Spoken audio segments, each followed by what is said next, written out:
banyak untuk jemaat kudus-Mu yang sudah hadir di sini. Terima kasih juga Tuhan untuk semua kesaksian atau berbagi pengalaman rohani yang sudah disampaikan Bapak-bapak yang kami kasih di dalam Tuhan. Pada hari ini kami sungguh diberkati dengan pengalaman rohani kesaksian yang mereka sampaikan, bagaimana mereka sangat mengasihi orang lain agar semua diselamatkan dan memperoleh hidup yang kekal. Berkati semua yang bersaksi di pagi siang hari ini, secara khusus untuk Bapak kami yang kami kasih, Bapak Sidaputar. Dengan semangatnya ya Tuhan, dia rindu agar firman Tuhan sampai kepada orang lain, Injil keselamatan, supaya banyak saudara-saudara kami juga yang dibawa kepada Tuhan Yesus dengan sungguh-sungguh diselamatkan dan dimeteraikan dengan Roh Kudus. Amin. Berkati beliau, berkati kesehatannya, panjang umur, selalu sehat bahagia di dalam Tuhan. Dan berkati juga pelayanan-pelayanannya, dan kami semua saling mendukung, terutama saudara-saudara seiman. Terima kasih Bapa, kami bersyukur atas segala kebaikan-Mu ya Bapa, untuk firman Tuhan yang akan kami dengarkan dan percayai, dan juga menguatkan hati kami sebagai sumber sukacita bagi semua jemaat kudus-Mu. Di dalam nama Tuhan Yesus kami berdoa dan mengucap syukur untuk semuanya, memuliakan Engkau Bapa di sorga. Amin. Jemaat persilahkan duduk kembali. Ya, baik.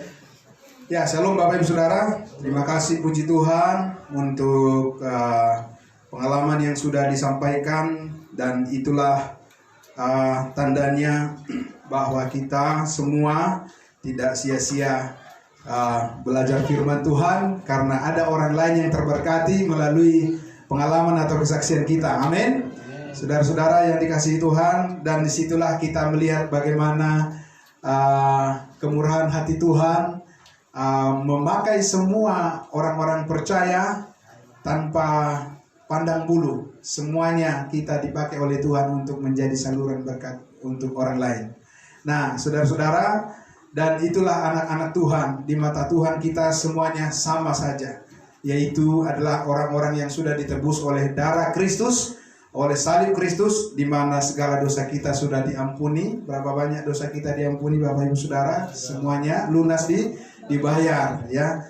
Nah, sehingga kita merenungkan betapa baiknya Tuhan dan tidak terbalas kasih setianya kepada kita. Dan selama masih ada kesempatan, seperti disaksikan tadi, selama masih ada waktu, kita ingin memberitakan kepada siapa saja agar ada buah roh yang tampil dari dalam hidup kita, dan orang lain itu mengerti bahwa tujuan kita sudah jelas. Amin.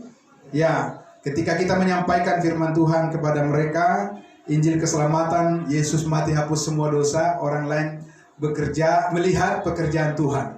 Amin. Mungkin pekerjaan kita bisa saja dianggap biasa-biasa saja, tapi ketika kita menyampaikan pekerjaan Tuhan yang sempurna, yang luar biasa melalui Yesus Kristus, berita tentang Yesus yang sudah mati menghapus semua dosa umat manusia, dan siapa yang percaya pasti diselamatkan ke surga. Amin. Itu adalah berita yang langka disampaikan oleh orang-orang yang punya berita. Banyak berita, tetapi berita yang paling utama yang Tuhan mau adalah agar kita memberitakan tentang pengorbanan anaknya yang tunggal 2000 tahun yang lalu. Dia datang ke dunia ini menjadi manusia, dan dia disalibkan dan mati, dan bahkan dia dikuburkan, tetapi pada hari yang ketiga dia bangkit untuk mengaruniakan hidup yang kekal kepada setiap orang yang percaya kepadanya. Amin. Nah, Bapak Ibu Saudara sekalian, nah hari ini saya ingin mengajak kita untuk merenungkan, melihat bagaimana kita harus semakin mendalam memahami apa yang Tuhan sampaikan secara khusus di dalam 1 Timotius pasal 2 ayat 3 dan 4 ya. 1 Timotius pasal 2 ayat 3 dan 4. Kita akan mengawali dari sini bagaimana kita ketika kita membaca, kemudian setelah membaca kita mengerti ya. Jadi kita tidak hanya cukup untuk apa? Membaca saja Alkitab itu ya Bapak Ibu Saudara ya. Tapi kita juga harus apa? Betul-betul mengerti ya. Setelah kita mengerti lebih dalam lagi. Lebih dalam lagi dan lebih berakar lagi pemahaman kita. Lebih luas lagi. Amin. dan makin tertanam, ya. Seperti pohon akarnya yang semakin dalam tertanam itu pasti akan semakin kuat. Amin. Ketika pun ada angin, ada ada terpaan angin seperti itu, pohon itu akan tetap berdiri tegak, ya. Dan Bapak Ibu Saudara, sama seperti itu kita juga ketika kita membaca di dalam 1 Timotius pasal 2 ayat 3 dan 4 ini, yaitu dikatakan inilah program Allah, inilah rencana Allah bagi kita, ya, dan bagi semua orang, ya. Jadi kalau banyak orang yang masih bingung apa sih yang dikehendaki oleh Tuhan saat ini, ya, itu kadang kalau ditanyakan masih banyak orang yang bingung apa ya, gitu kan, macam-macam jawabannya. Tapi sebenarnya tidak macam-macam. Artinya tidak susah untuk memahami apa yang Tuhan kehendaki saat ini, apa yang Tuhan kerjakan saat ini di dunia ini, apa yang Tuhan inginkan saat ini di dunia ini. Saudara-saudara, keinginan manusia macam-macam, tapi keinginan atau kehendak Allah inilah yang dinyatakan, yaitu apa? Bahwa di ayat 3 dikatakan, 1 Timotius 2, itulah yang baik dan yang berkenan kepada Allah. Yang berkenan kepada Allah. Amin. Ya, yang berkenan, yang menyenangkan hati Tuhan, yang membuat Tuhan benar-benar disenangkan hatinya adalah dikatakan apa itu? Yaitu itulah yang baik dan yang berkenan kepada Allah Juru Selamat kita. Ayat 4, yang menghendaki, amin, yang menghendaki supaya semua orang diselamatkan. Itu yang pertama, ya. Semua orang diselamatkan. Jadi ajak semua orang untuk mendengar Injil keselamatan. Amin. Tidak usah tanya dia dari mana, ya kan? Orang apa? Ya, di mana, dari mana asalnya? Tidak usah tanya apa pangkatnya. Tidak usah, itu tidak penting. Ya kan? Yang penting adalah kita ajak dia mendengarkan bagaimana dia supaya diselamatkan. Kenapa? Karena itu kehendak Allah. Amin. Bukan kehendak saya, bukan kehendak saudara, bukan kehendak gereja. Bukan. Ya, bukan kehendak pendeta, bukan kehendak gembala, tapi itu adalah kehendak Allah. Mengajak orang lain, mengajak semua orang supaya mendengarkan tentang keselamatan. Amin. Ya, kenapa? Karena mereka belum selamat. Sama seperti tadi sudah disaksikan Pak Sidabuta. Ya. Orang Israel saja sudah ribuan tahun punya Alkitab belum selamat kok. Iya kan? Bagaimana orang langsung merasa bahwa dia sudah selamat? Iya kan? Merasa sih boleh aja. Orang Israel aja sungguh-sungguh giat untuk Allah dan merasa sudah selamat kok mereka. Merasa. Tapi Paulus katakan apa? Ketika tiba kepada pengertian yang dibukakan oleh Tuhan melalui Rasul Paulus, orang Israel itu bingung. Ya, apa iya? Bukan dengan berbuat baik supaya diselamatkan. Bingung, langsung bingung mereka. Ini umur Paulus ini udah berapa tahun? Dari perjanjian lama saja kita sudah tahu firman, kata orang Israel. Kita sudah punya firman dari nabi-nabi. Sudah ribuan tahun kita punya firman. Kok tiba-tiba saja Paulus ini bilang kita ini, kata orang Israel, orang Yahudi, giat-giat untuk Allah tetapi tanpa pengertian yang benar. Pengertian apaan itu? Gitu, ya. Jadi kalau saudara misalnya menyampaikan Injil kebenaran, Injil keselamatan, Injil kasih karunia Allah, sama juga terjadi di zaman sekarang ini. Seperti itu, ya kan? Apa itu? Ya kan? Ada yang ragu-ragu, ada yang pura-pura nggak tahu, atau ada yang penasaran, ada juga yang membantah, ada juga yang bersukacita karena mendengarkan dan menerima Injil keselamatan. Yesus mati hapus semua dosa. Wah, belum pernah saya dengar itu. Gitu kan? Wah, kemana aja selama ini? Gitu kan? Padahal yang kita sampaikan itu adalah berita dari mana? Dari dalam Alkitab yang sudah 2000 tahun. Alkitab ini sudah ada di tangan manusia. Jadi tidak ada alasan bagi manusia untuk tidak mengetahui jalan keselamatan. Sudah ada 2000 tahun di tangan masing-masing, ya kan? Begitu saudara-saudara. Ya, bukannya Alkitab ini tersembunyi, diumpatin, ditaruh di mana, di gudang atau di lemari besi, enggak. Ini terbuka bagi semua orang. Ya, siapa saja boleh membacanya. Saudara, tidak bawa Alkitab mungkin ya sekarang ini sudah gampang, sudah sudah dengan mudah ada di dalam gadget, ada di handphone, ada di laptop dan lain sebagainya kan, saudara-saudara. Ya, jadi sebetulnya tidak ada alasan manusia itu nanti untuk mengatakan saya tidak tahu tentang jalan keselamatan, tidak bisa, ya kan, saudara-saudara. Nah, tetapi saudara yang dikasihi Tuhan Yesus, oleh karena Allah menghendaki yang pertama tadi supaya semua orang diselamatkan. Amin. Tugas siapa yang mengajak mereka untuk mendengarkan keselamatan? Ya, tugas kita, ya. Tugas yang sudah orang yang sudah diselamatkan. Kalau belum selamat, mana peduli dia dengan jiwa orang lain? Nggak peduli dia itu, ya kan? Dengan jiwanya sendiri aja dia tidak peduli, ya kan? Apalagi orang lain. Nah, saudara-saudara yang dikasihi Tuhan, ini adalah hak istimewa. Ini adalah suatu privilege bagi kita, orang-orang kudusnya Tuhan. Ini adalah suatu sukacita, ucapan syukur, atau sesuatu yang boleh dikatakan ini adalah kegembiraan kita ketika kita menyampaikan kepada orang lain tentang Injil kasih karunia Allah. Yesus mati hapus semua dosa. Saudara, jangan lupa, tanpa saudara sadari, Roh Kudus sudah bekerja. Mendatangkan apa? Mendatangkan sukacita dan damai sejahtera. Jadi kalau saudara-saudara dan saya ingin merasakan bagaimana sukacita dan damai sejahtera Tuhan, bukan kita dengan mengungkapkan perasaan kita lalu kita nangis-nangis dan sebagainya, bukan begitu caranya. Ya kan? Dengan caranya bagaimana? Memberitakan kepada orang lain Injil damai sejahtera itu. Dengan sendirinya kita pun akan merasakan damai sejahtera itu. Amin. Kenapa? Karena Roh Kudus mengerjakan itu di dalam diri kita. Mengajak semua orang supaya semua orang mendengarkan Injil keselamatan dan semuanya diselamatkan. Itu yang pertama. Yang kedua dikatakan di ayat 4 tadi, setelah diselamatkan, sama seperti saudara dan saya sudah diselamatkan, kita sudah orang-orang kudusnya Tuhan, anak-anak Tuhan, maka yang berikutnya adalah supaya apa? Supaya memperoleh pengetahuan akan kebenaran, saudara-saudara. Memperoleh pengetahuan akan kebenaran. Siapa yang harus memperoleh pengetahuan kebenaran untuk lanjutnya? Yaitu orang-orang percaya, yaitu kita, saudara-saudara. Orang-orang kudusnya Tuhan, orang-orang benar, orang-orang beriman, orang-orang yang sudah diselamatkan, saudara-saudara. Ya, kita adalah orang-orang yang dipanggil untuk lanjut kepada apa? Agar kita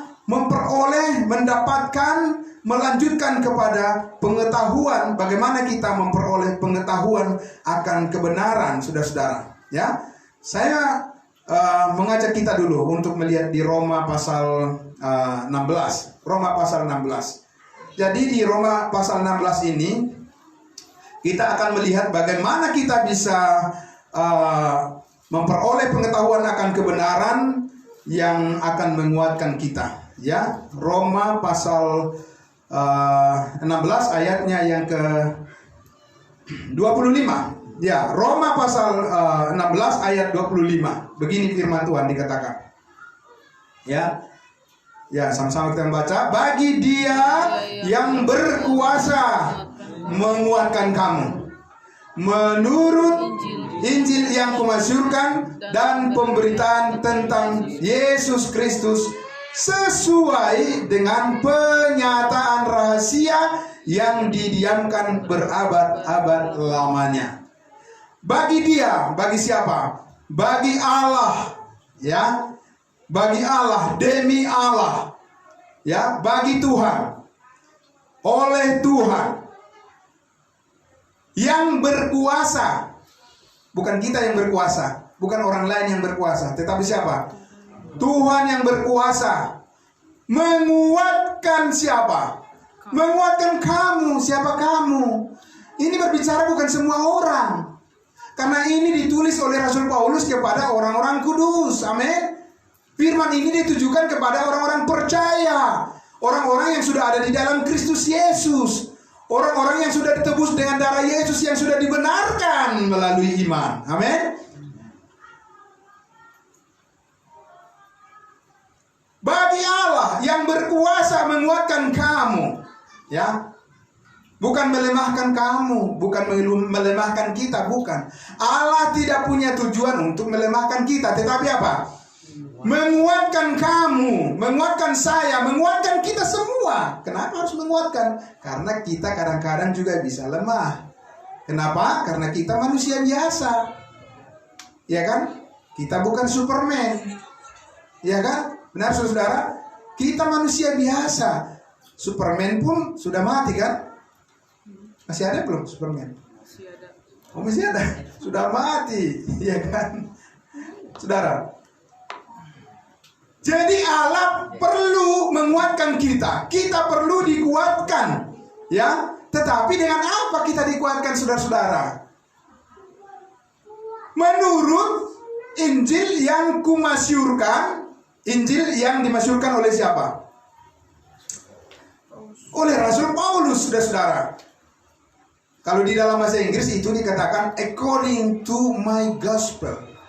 Ya kan? Sesuai dengan Injilku. Kalau bahasa Indonesia menerjemahkannya menurut Injil yang kumasyurkan. Tidak begitu pas. Ya kan? Tapi kalau di dalam Alkitab King James Version, Alkitab berbahasa Inggris dikatakan according to my gospel.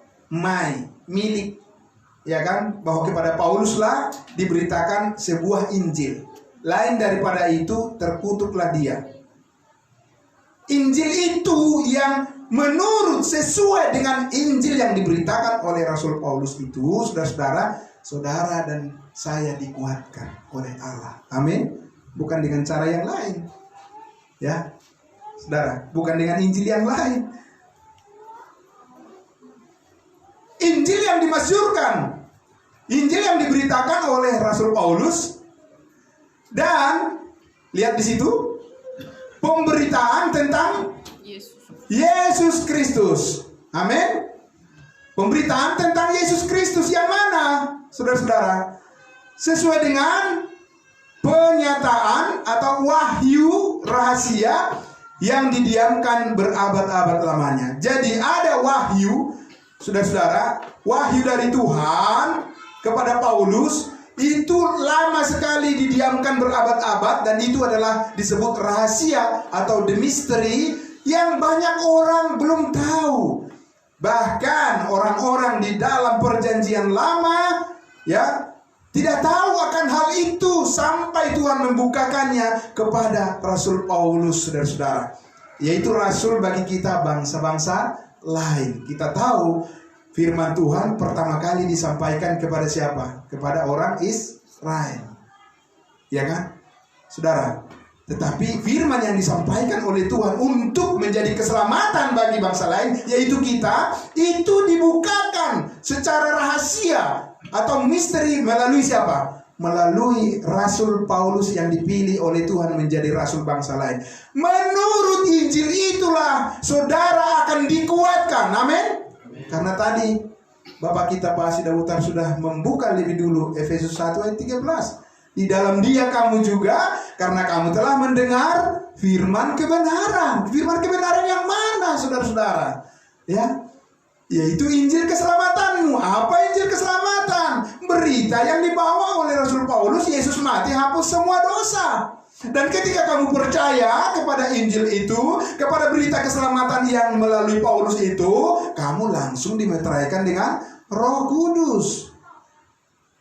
Loh, kalau orang percaya kepada pemberitaan Petrus tentang Yesus bagaimana? Tidak dimeteraikan dengan Roh Kudus. Mereka harus menyongsong, mereka harus menanti-nantikan Roh Kudus harus turun. Amin, saudara?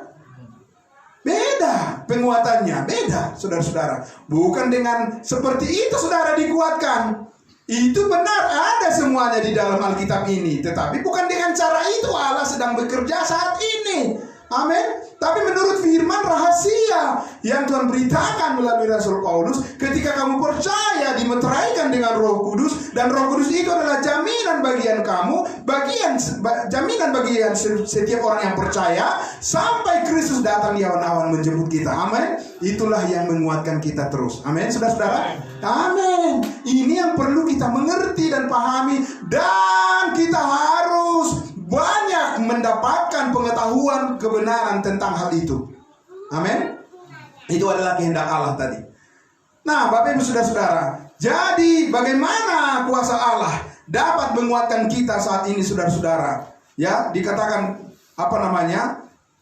Kata menguatkan itu dikatakan sebagai dalam terjemahan berbahasa Inggris dikatakan to establish you, menegakkan, mengokohkan, ya, membuat kamu punya pendirian. Amin. Iya. Membuat kita punya pendirian, tidak terombang-ambing, tidak. Saudara-saudara, fokus terus. Amin. Saudara-saudara, orang yang fokus itu kadang-kadang juga seperti disampaikan kesaksian oleh Pak Sinaga tadi, orang yang fokus pada kebenaran itu juga sering dibilang sombong. Yesus pun bukan hanya sombong dikatakan Yesus masa hidupnya karena dia fokus pada kehendak Allah. Bahkan dikatakan dia apa? Gila, Belzebul, setan. Yesus itu dituduh karena begitu fokus Tuhan Yesus mengatakan apa yang benar.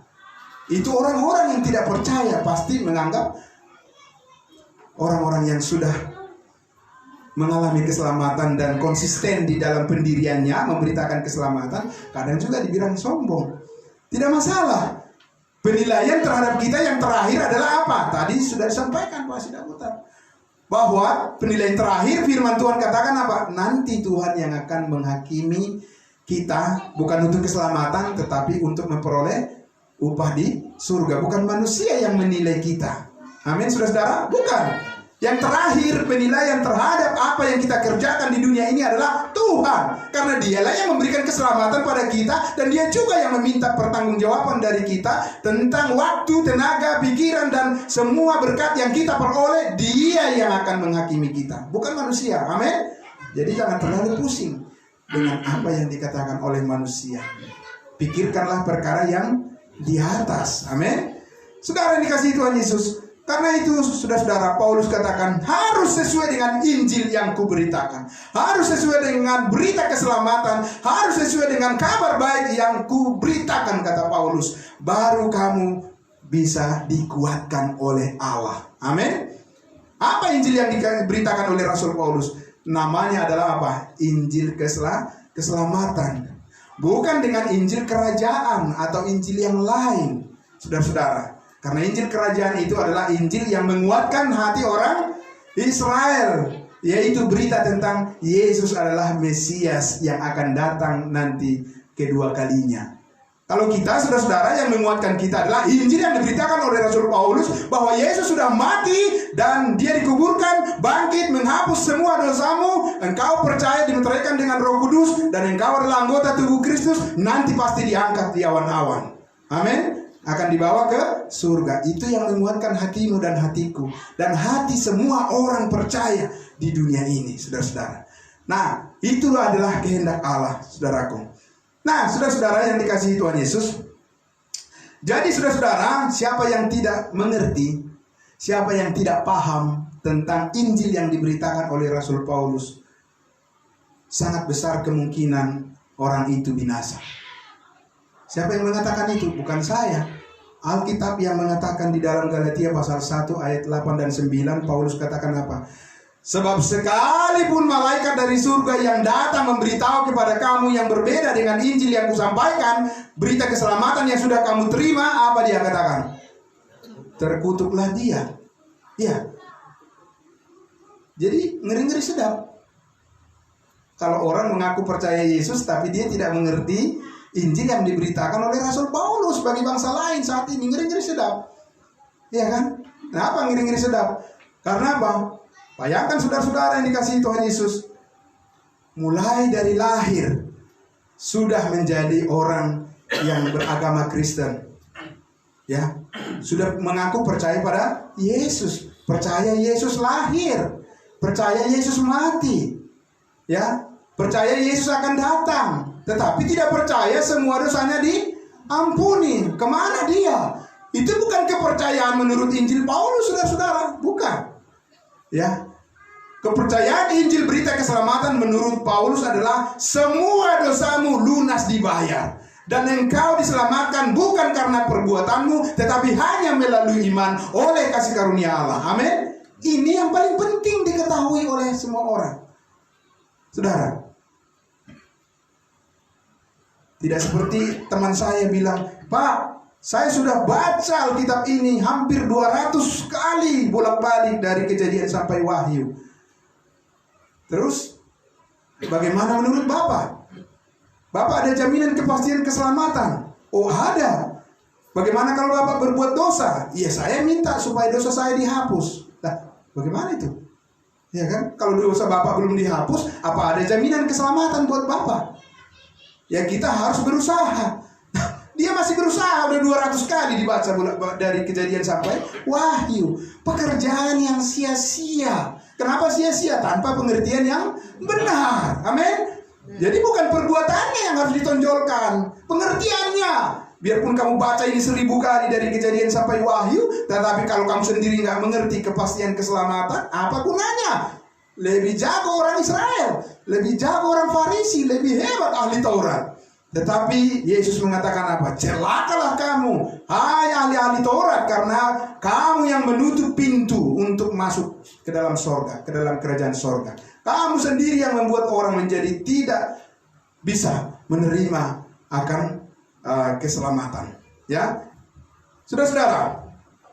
Jadi saudara yang dikasihi Tuhan Yesus, ya, di sini kita lihat bahwa kita menjadi orang yang percaya, menjadi orang kudusnya Tuhan, bukanlah berjalan dengan menuju kepada kesia-siaan. Amin. Tidak, saudara-saudara. Allah menghendaki supaya kita dikuatkan terus, dikuatkan, saudara-saudara, dimampukan. Kenapa? Karena pada dasarnya kita ini bukanlah orang yang mampu. Kita adalah orang yang rentan.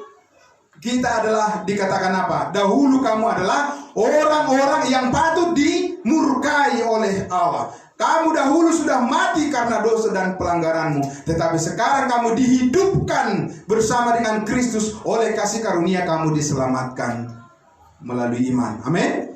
Saudara-saudara yang dikasihi Tuhan Yesus Kristus. Nah, itulah sebabnya saudara-saudara, ya, itulah sebabnya saudara semua kita diajak terus untuk belajar firman Tuhan, membaca firman Tuhan, mempelajari firman Tuhan setiap hari. Supaya apa, saudara-saudara? Paulus katakan tadi apa? Allah yang berkuasa menguatkan kamu, to establish you, ya, untuk membuat kamu apa? Menjadi orang-orang yang stabil di dalam kerohanianmu. Amin. Bukan menjadi orang yang labil di dalam kerohanianmu.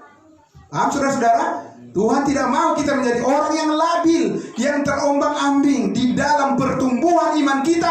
Allah mau kita establish, kita harus ditegakkan terus di dalam pertumbuhan iman kita, saudara-saudara. Ya, kita tidak boleh pasang surut, naik surut, tidak. Allah mau kita maju terus. Amin. Itu yang Tuhan mau, itu yang Allah mau, dan itu yang akan Tuhan kerjakan di dalam hidup saudara dan saya. Apapun persoalan yang kita hadapi di dunia ini, kita sudah tahu tidak ada yang mustahil bagi Tuhan. Amin.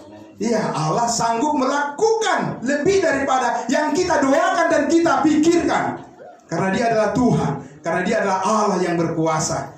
Jauh daripada jangkauan pemikiran kita, Tuhan sanggup melakukannya, dan itu sebenarnya tidak susah kita pahami. Karena kita bisa melihat dari alam ciptaan di dunia ini, bagaimana hebatnya Tuhan menciptakan gunung-gunung, menciptakan matahari, dan menciptakan segala sesuatu dan memelihara hidup kita. Terlebih lagi kalau kita belajar akan kebenaran yang spesifik, yaitu wahyu rahasia yang dinyatakan oleh Tuhan melalui Rasul Paulus untuk menguatkan, menstabilkan kerohanian kita. Amin, saudara. Kita harus stabil. Tidak boleh kita terombang-ambing dengan apapun yang terjadi, saudara-saudara. Ya.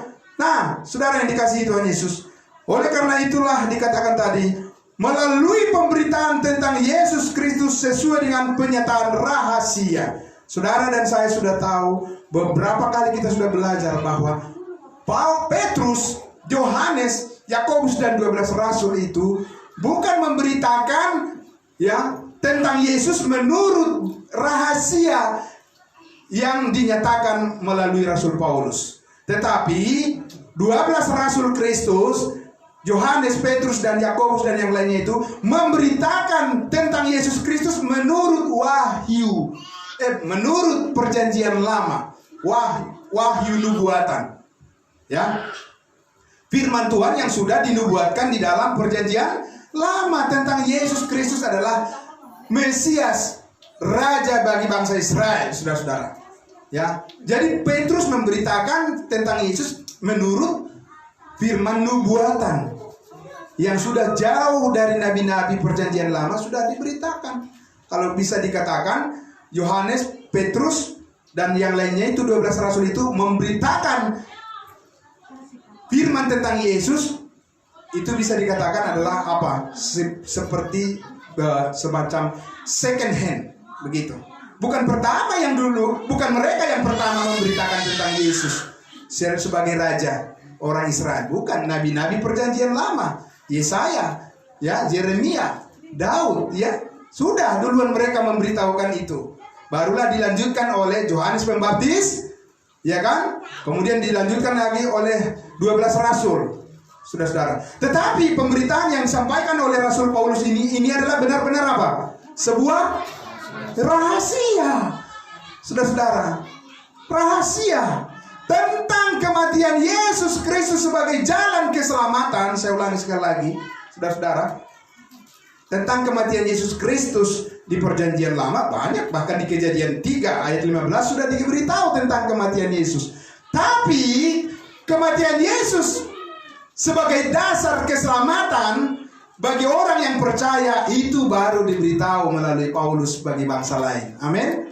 Ya, itu yang menjadi rahasia yang paling pokok yang banyak orang belum tahu, saudara-saudara. Mereka hanya tahu Yesus sudah dijanjikan di perjanjian lama. Ya, betul itu. Yesus itu akan menjadi raja bagi bangsa Israel. Tapi bagaimana dengan Yesus mati menghapus semua dosa sebagai jalan keselamatan? Siapa yang memberitakannya lebih dulu, saudara-saudara? Ya, bahwa hanya karena iman, bukan karena perbuatan, setiap orang yang percaya diselamatkan. Siapa yang pertama memberitahu itu? Saudara-saudara, Paulus yang memberitahukannya. Ya, nah sehingga saudara-saudara yang dikasihi Tuhan Yesus, maka wahyu atau penyataan tentang rahasia ini, ya, bukan dikatakan berdasarkan pewahyuan atas program daripada kerajaan bagi bangsa Israel. Ya, sehingga saudara-saudara, ketika kita belajar terus tentang rahasia firman Tuhan yang dibukakan oleh Allah melalui rasul bangsa lain, Rasul Paulus ini, maka pengetahuan kita semakin ditambah-tambahkan, saudara-saudara. Ya, pengetahuan kita akan kebenaran. Kita ambil contoh, saudara, ya. Kita lihat contoh. Misalnya, ketika seseorang saat ini ingin mengetahui tentang bahwa apakah dosanya sudah diampuni atau belum, seseorang harus pergi kemana? Harus membaca surat yang mana?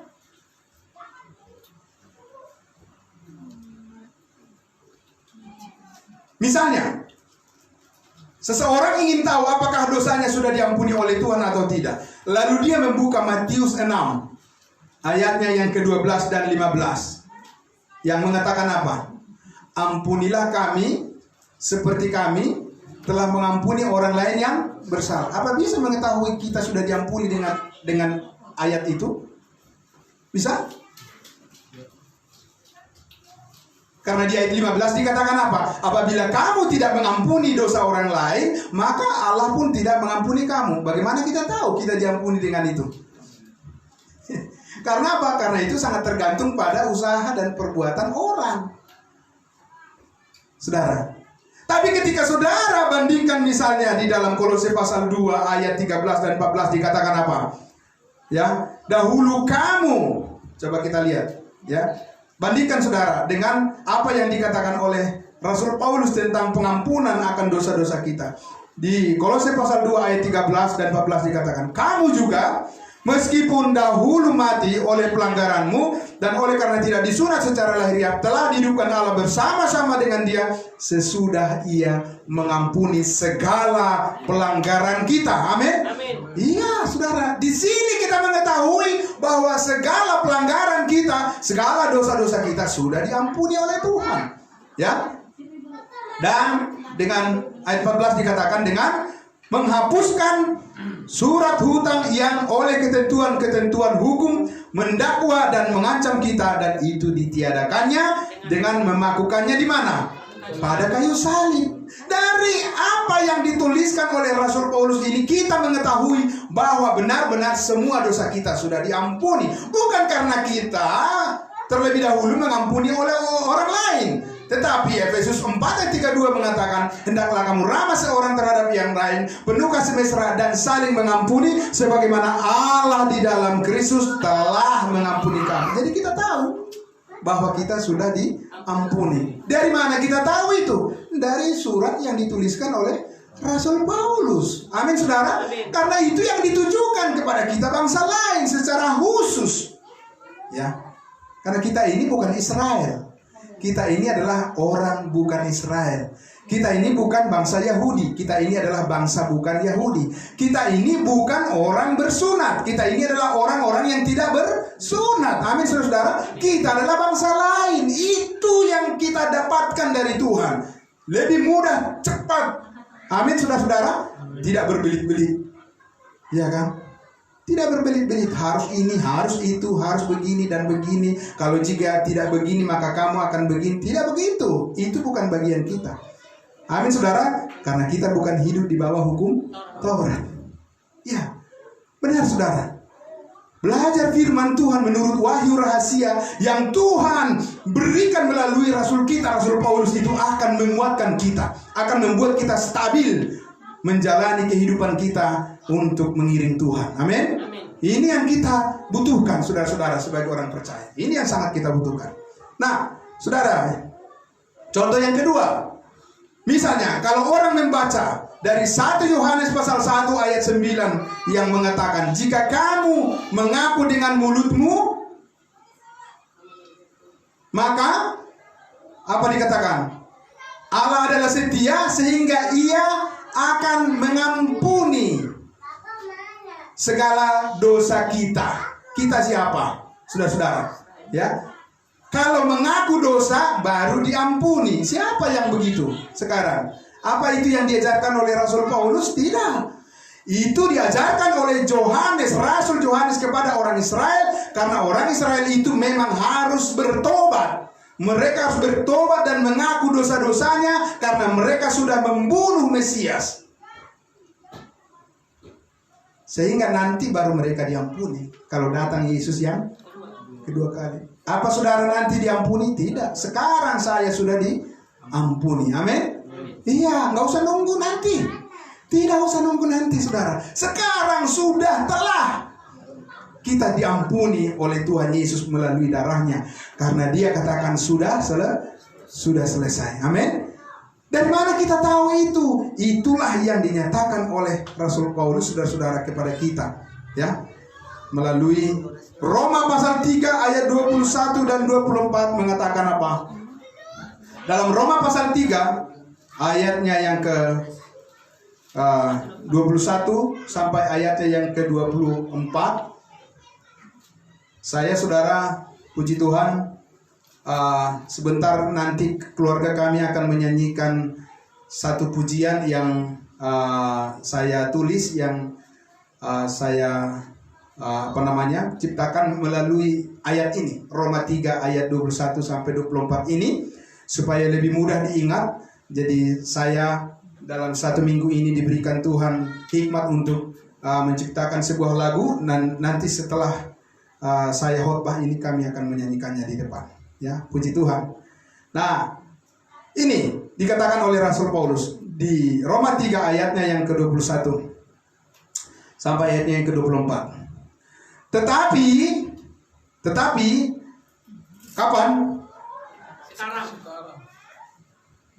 Sekarang. Bukan dulu. Tetapi sekarang, tanpa hukum Taurat, kebenaran Allah telah dinyatakan. Amin. Tanpa hukum Taurat. Jangan berbicara tentang kebenaran Allah tanpa hukum Taurat selama Yesus hidup di dunia. Tidak bisa, saudara-saudara. Tidak bisa. Bisa dipenggal. Ya. Kenapa? Karena itu adalah aturan main keagamaan yang diwajibkan bagi orang Israel. Amin. Tetapi sekarang sesudah Yesus mati disalibkan, tanpa hukum Taurat, kebenaran Allah telah dinyatakan. Amin. Kebenaran Allah yang mana? Seperti yang disaksikan dalam kitab Taurat dan kitab para nabi, yaitu kebenaran Allah karena iman dalam Yesus Kristus bagi semua orang yang percaya, sebab tidak ada perbedaan. Ketika Yesus melayani di bumi dengan 12 rasul, ada perbedaan. Ada perbedaan. Perbedaannya apa? Yesus katakan apa? Biarlah anak-anak orang Israel kenyang lebih dahulu, barulah melemparkan roti kepada anjing, kepada bangsa-bangsa lain. Ada perbedaan. Ya, tidak bergaul orang Israel dengan bangsa lain. Ibu yang anaknya sakit itu berteriak-teriak, bukan? Tuhan, Tuhan, sembuhkanlah anakku, katanya. Dia bukan orang Israel. Tapi Yesus mengatakan apa? Tidak patut mengambil roti yang diperuntukkan untuk anak dan dilemparkan kepada anjing. Berteriak lagi, ya Tuhan, sembuhkanlah anakku. Betul, tapi anjing itu juga makan remah-remah. Remah-remah yang jatuh dari meja tuannya. Itu, ya. Itu bangsa lain. Dapatnya cuma apa? Remah-remah. Ya. Cuma sisa-sisa, itu pun kalau ada jatuh dari meja tuannya. Ya, cuma sedikit saja. Saudara, itulah perbedaannya. Tetapi roti itu, ya, roti kebenaran, yaitu berita berkat kerajaan surga yang dibawa oleh Yesus itu adalah berkat yang dijanjikan di perjanjian lama. Itu adalah miliknya siapa? Miliknya orang Israel. Ya, Yesus datang untuk umatnya, orang Israel, tetapi umatnya itu menolaknya. Ya, sayang sekali. Mereka menolak kerajaan itu, lalu Allah meluncurkan program rahasia untuk bangsa lain, yaitu kita. Amin. Hidup tidak di bawah hukum Taurat. Tapi saudara, coba perhatikan berapa banyak orang saat ini yang masih hidup di bawah hukum? Iya. Iya kan?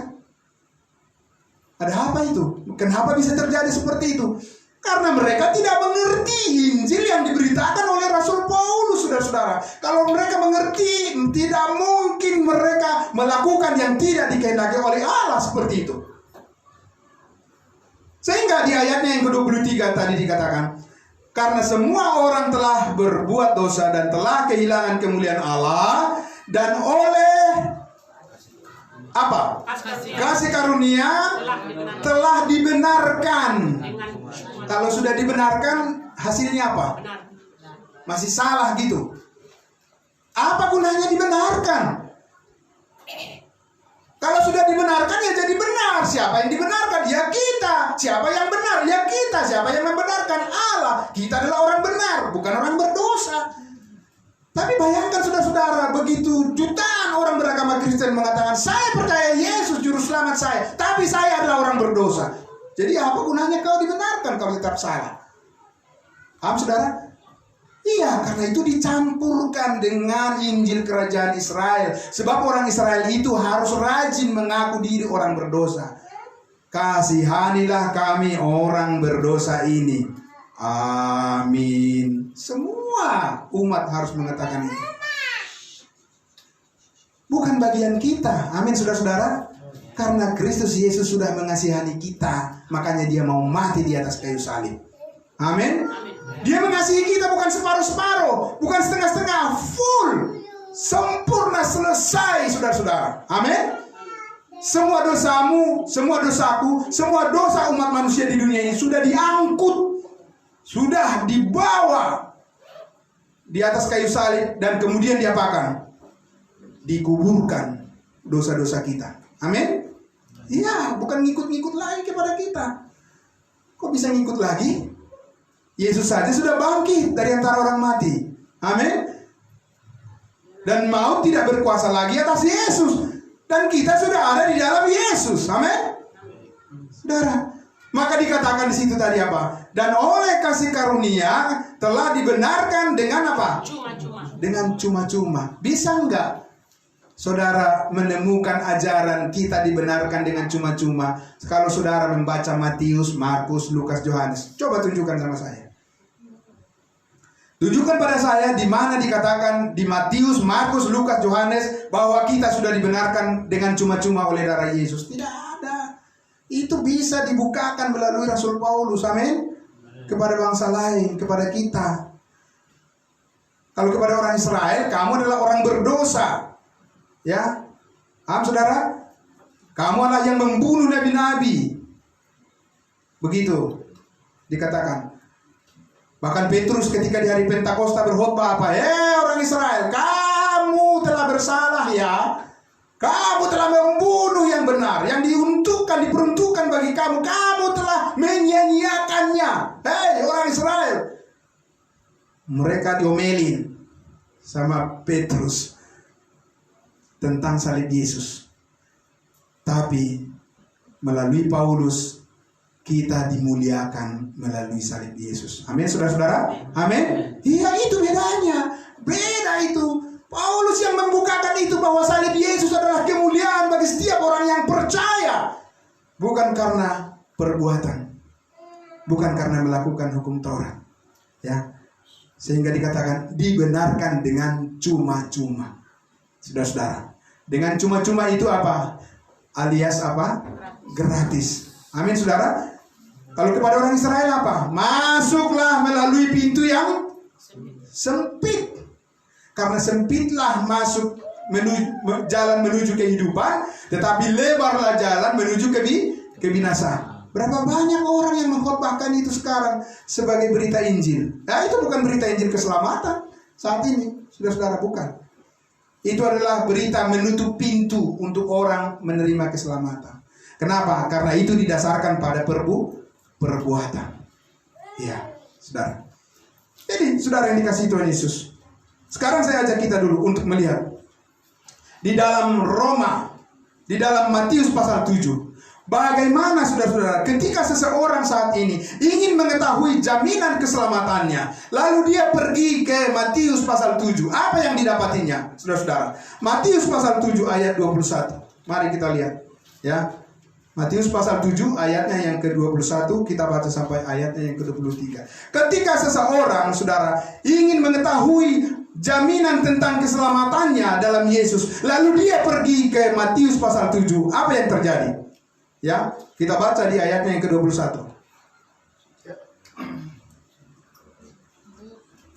3:21. Bukan setiap orang yang berseru kepadaku, Tuhan, Tuhan, akan masuk ke dalam kerajaan sorga, melainkan dia yang melakukan kehendak Bapakku yang di sorga. Apa orang bisa mengetahui keselamatannya dengan membaca ayat ini sekarang? Nggak bisa.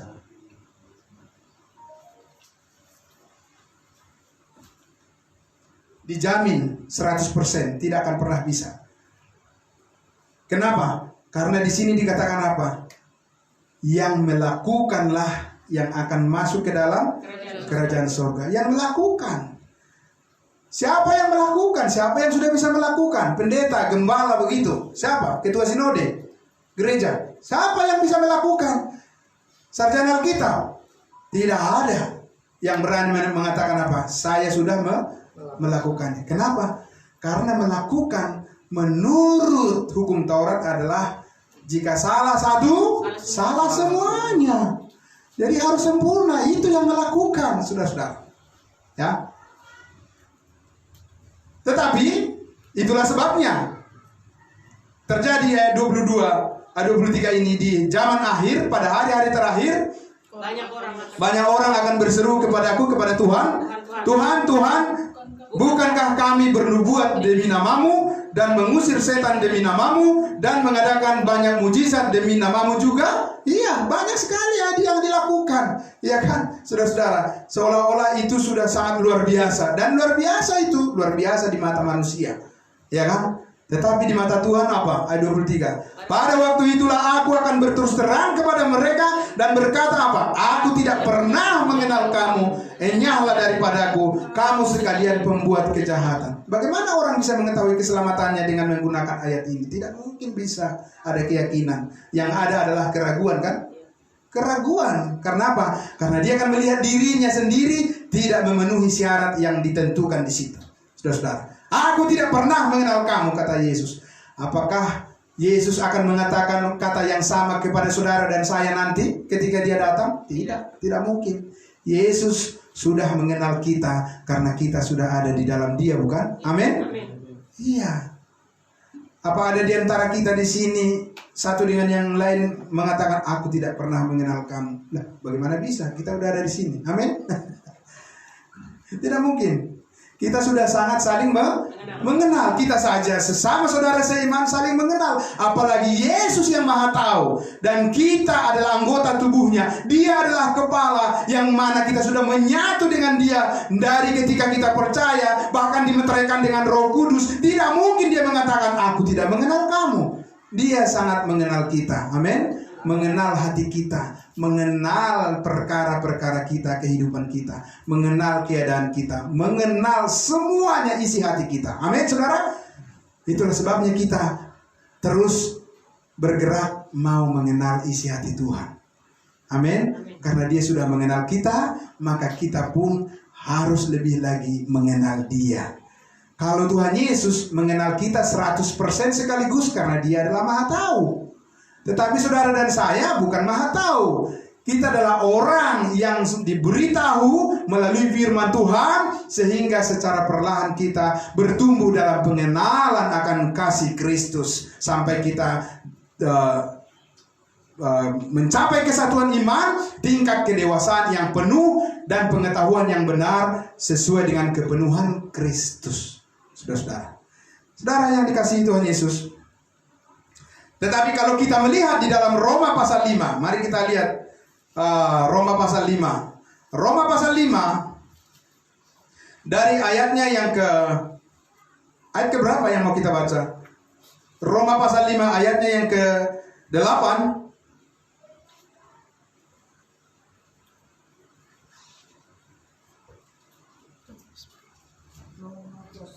Roma pasal 5 ayat mulai dari ayat 8. Ya, kita baca. Siapa yang menulis kitab Roma? Paulus. Rasul Paulus. Ayat 8. Akan tetapi Allah menunjukkan kasih-Nya kepada kita. Amin. Allah menunjukkan kasih-Nya kepada kita. Siapa kita? Kita bangsa lain di luar Israel. Ini secara khusus dia berbicara kepada kita. Allah menunjukkan kasih-Nya kepada kita. Kapan? Ketika kita masih berdosa. Ingat saudara, kalau orang Israel itu berdasarkan perjanjian Allah dengan Abraham, mereka adalah anak-anak Tuhan. Makanya orang-orang Israel selalu berkata apa? Kami ini orang benar. Kami ini bukan orang berdosa. Kami adalah keturunan Abraham. Begitu, saudara. Tapi, saudara yang dikasihi Tuhan Yesus, Paulus katakan, Allah menunjukkan kasih-Nya kepada kita ketika kita masih berdosa. Bukan ketika kita sudah jadi benar. Tidak. Allah mengasihi kita sementara kita masih berdosa. Ya. Lebih-lebih, ayat 9. Lebih-lebih karena kita apa? Sekarang. Ingat saudara kata-kata ini. Sekarang. Ya, telah dibenarkan oleh darahnya, kita pasti akan diselamatkan dari murka Allah. Pasti? Bisa kita tahu keselamatan kita dengan pasti kalau kita membaca, belajar dari surat yang ditulis oleh Rasul Paulus. Firman yang dituliskan oleh Rasul Paulus, kita tahu sekarang kita sudah dibenarkan oleh darahnya dan kita bukan mudah-mudahan. Kita pasti dan ini adalah stabil. Ya, saudara-saudara, kokoh. Ayat 10. Sebab jikalau kita ketika masih seteru diperdamaikan dengan Allah oleh kematian anaknya, lebih-lebih kita yang sekarang telah diperdamaikan apa? Pasti akan diselamatkan oleh hidupnya. Amin. Karena hidup Yesus adalah hidup yang kekal. Ya pasti. Amin. Iya saudara. Jadi ketika kita membaca firman rahasia yang dituliskan oleh Rasul Paulus, ada kekuatan, kestabilan di dalam diri kita. Amin.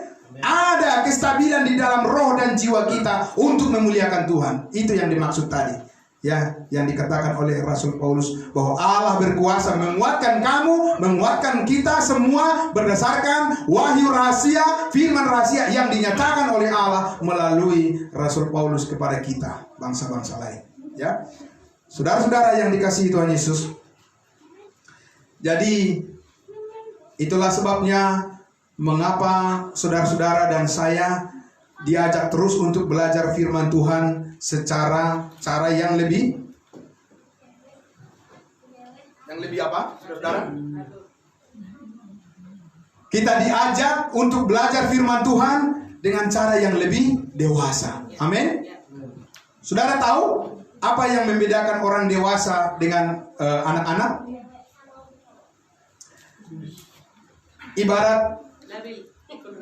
Ibarat makan daging, ya, makin dagang kerbau misalnya yang masih ada tulangnya. Makan daging tapi masih ada tulangnya. Ya. Gimana cara menggigitnya, saudara-saudara? Kasih kepada anak kecil itu pasti apa? Dimut. Nggak bakal dapat. Tapi orang dewasa apa?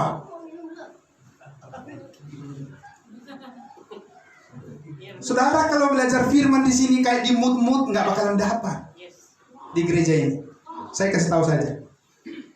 Tidak bisa, saudara. Saudara seperti makan daging yang masih ada tulangnya harus apa? Digigit. Amin. Ya, iya, saudara-saudara. Tidak bisa dimut-mut begitu. Itu tidak akan kuat tulang-tulang otot saudara, kerohanian saudara, kalau tidak betul-betul fokus dan mengambil suatu sikap, saya ingin tahu kebenaran Allah. Amin. Amin.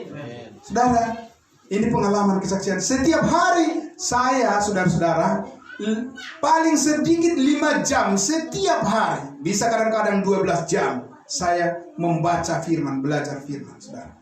Iya. Tapi saya juga bekerja. Kalau nggak bekerja, makan apa anak istri saya? Iya. Tapi itulah, saudara-saudara, saya kasih tahu bahwa ketika kita memberikan, menginvestasikan hati dan pikiran kita, kita minta hikmat dari Tuhan, saudara-saudara, supaya kita betul-betul jangan diet dengan firman Tuhan. Amin. Jangan diet. Oh iya, makan banyak, ya kan, saudara-saudara. Nikmati, baca, pelajari Alkitabmu. Kenapa? Supaya apa yang dikatakan Paulus tadi apa? Supaya kamu stabil, kokoh, kuat, tidak bergantung pada hikmat manusia. Saya kasih tahu saudara-saudara, bahkan pendeta yang berkhotbah di mimbar pun, saudara-saudara, itu bahkan tempat kesalahan. Kemungkinan untuk kesalahan itu adalah lebih banyak dari mana? Dari mimbar gereja. Kekeliruan itu pada umat itu datang dari mana? Iya, dari mimbar-mimbar gereja. Saudara-saudara, setiap hari Minggu. Lalu solusinya bagaimana? Pelajari sendiri, langsung lihat sendiri, baca sendiri, kamu telah dibenarkan oleh karena iman. Oh, amin. Karena Roh Kudus ada membimbing saudara dan saya. Amin. Itu bukan berarti saudara dan saya tidak saling membutuhkan, tapi keyakinan itu akan lebih melekat di dalam hati dan pikiran saudara kalau saudara sendiri yang melihat dan menyaksikan firman Tuhan. Amin.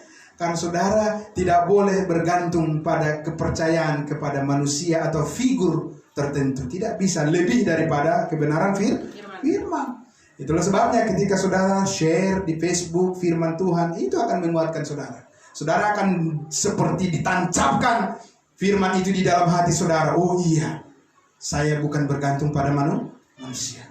Benar saudara? Iya. Karena apa? Waktu kita harus kita pakai untuk belajar apa yang meneguhkan hati kita. Ya, saudara. Tapi saya nggak mungkin saya buka-buka Alkitab kalau saya lagi di mobil. Saudara, mana handphone saya? Oh, lagi dipakai. Kita punya handphone kan, ada di situ apa? Ada firman Tuhan, saudara-saudara. Ya kan, kalau kita bermedsos kita bisa kuat sampai 6 jam. Balas-balas apa? balas-balas komen-komen orang begitu, segala macam, baca-baca hidup posting sampai habis kuotanya. Tiba-tiba udah habis, luar biasa, saudara. Tapi kita melewatkan saja apa? Membaca firman Tuhan, saudara. Ayo saudara-saudara, bukan buat orang lain, tapi buat saudara sendiri, buat saya sendiri. Kenapa saya harus belajar firman Tuhan tiap hari dengan waktu yang banyak? Supaya hidup saya stabil. Amin. Supaya saya bisa kuat menolong orang lain. Iya, saudara. Supaya saya bisa kuat memahami firman Tuhan dan membagikan kepada semua orang. Supaya keluarga saya bisa stabil. Itu tujuannya, saudara. Jadi baca sendiri, pelajari sendiri firman Tuhan. Kalau ada yang belum dipahami apa? Kita boleh bertanya. Amin. Saudara, kemarin ketika saya melalui Zoom menyampaikan firman Tuhan di Kabupaten Siak itu, saudara-saudara, Pekanbaru, saya lihat saudara-saudara ketika sudah selesai ibadah itu, saya doa penutup, saudara, itu satu-satu tahanan itu melambaikan tangan kepada saya. Terima kasih Pak Pendeta. Terima kasih Tuhan, berarti mereka sangat diberkati dengan firman Tuhan. Amin. Itu masih jarak jauh, saudara. Apalagi kalau ada kesempatan untuk langsung bertatap muka. Saya percaya firman Tuhan akan lebih mendorong hati mereka lagi untuk percaya akan kuasa Roh Kudus yang telah menyelamatkan mereka. Amin, saudara. Nah ini saudara-saudara, kita sangat penting sekali saudara untuk terus, saudara-saudaraku, untuk belajar terus firman Tuhan agar hati kita, keluarga kita, gereja kita semuanya dikuatkan oleh firman Tuhan. Ya, itu yang sangat penting. Nah, karena itu saudara-saudara, kita akan membaca bagian kita yang terakhir. Ya. Melihat dari apa yang dikatakan oleh Rasul kita, Rasul Paulus, untuk kita tetap berdiri teguh di dalam pengajaran kebenaran kasih karunia Allah di dalam Yesus Kristus, maka kita harus bersyukur karena Tuhan Yesus berkenan untuk menaruh kita di atas dasar yang teguh melalui pemberitaan firman kebenaran yang disampaikan oleh hambanya, yaitu Rasul Paulus. 1 Korintus pasal 3 ayatnya yang ke-10 sampai ayatnya yang ke-15. Ya. Mari kita baca.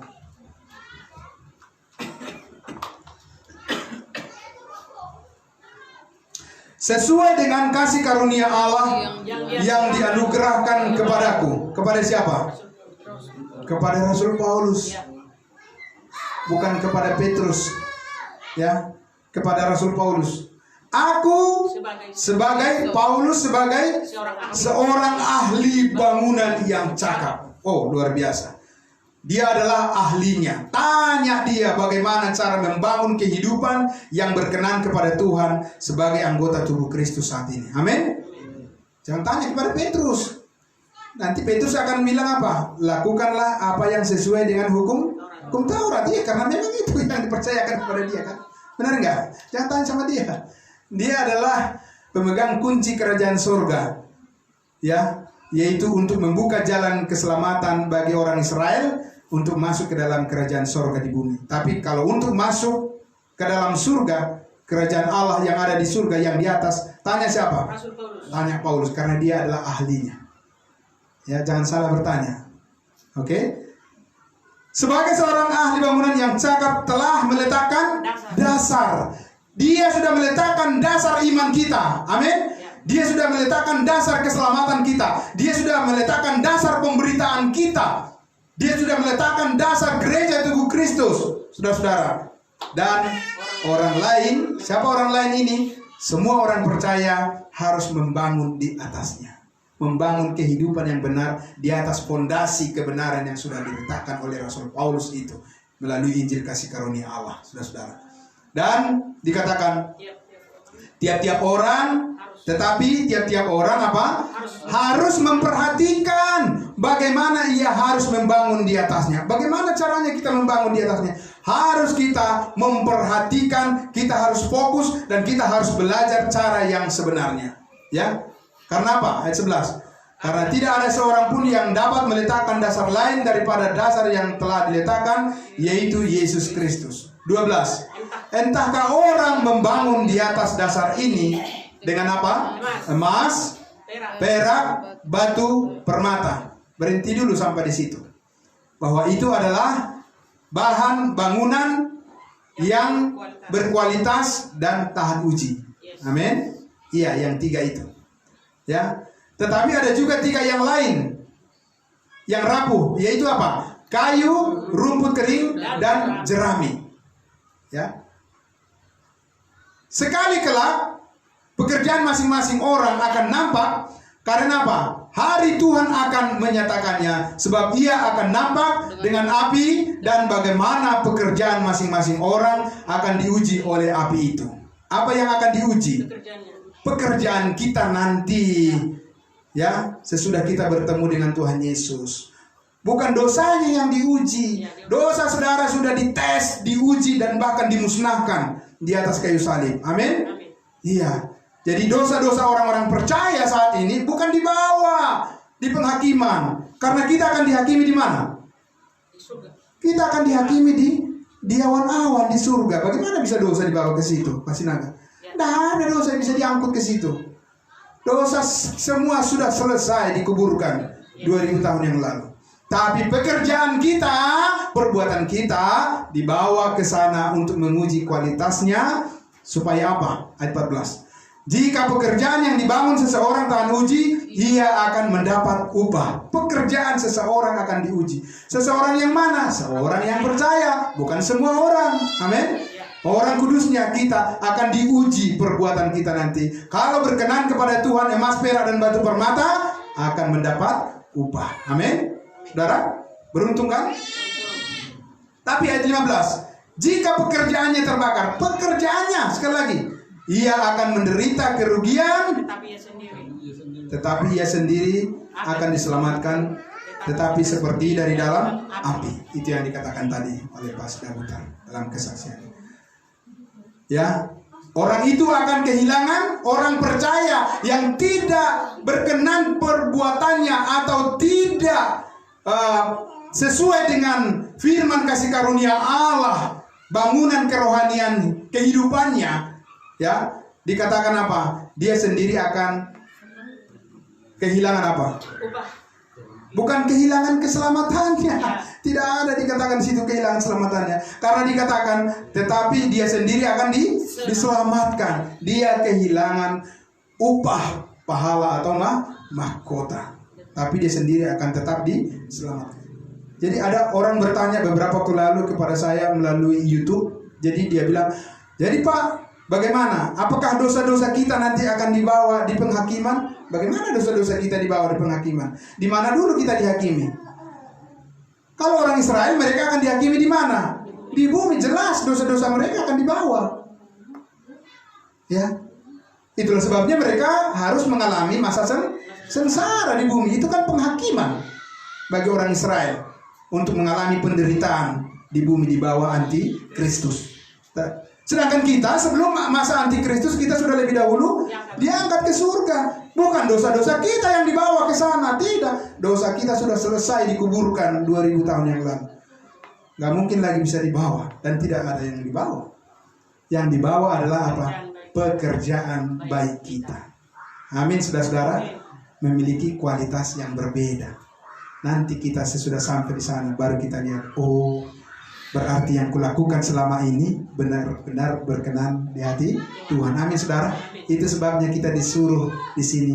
Allah menghendaki semua orang diselamatkan dan memperoleh pengetahuan akan kebenaran, supaya kita memperoleh emas, perak, dan batu permata nanti di sana. Amin.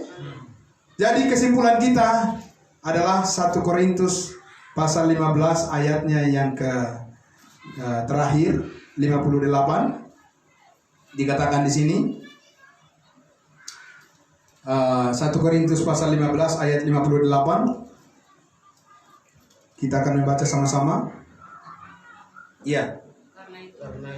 Karena itu sama-sama kita membaca. Karena itu saudara-saudaraku yang kekasih, berdirilah teguh, jangan goyah, dan giatlah selalu dalam pekerjaan Tuhan. Sebab kamu tahu bahwa dalam persekutuanmu dengan Tuhan, jeripayahmu tidak sia-sia. Haleluya, puji Tuhan. Amin. Tidak usah pikirkan apa yang dikatakan oleh orang lain.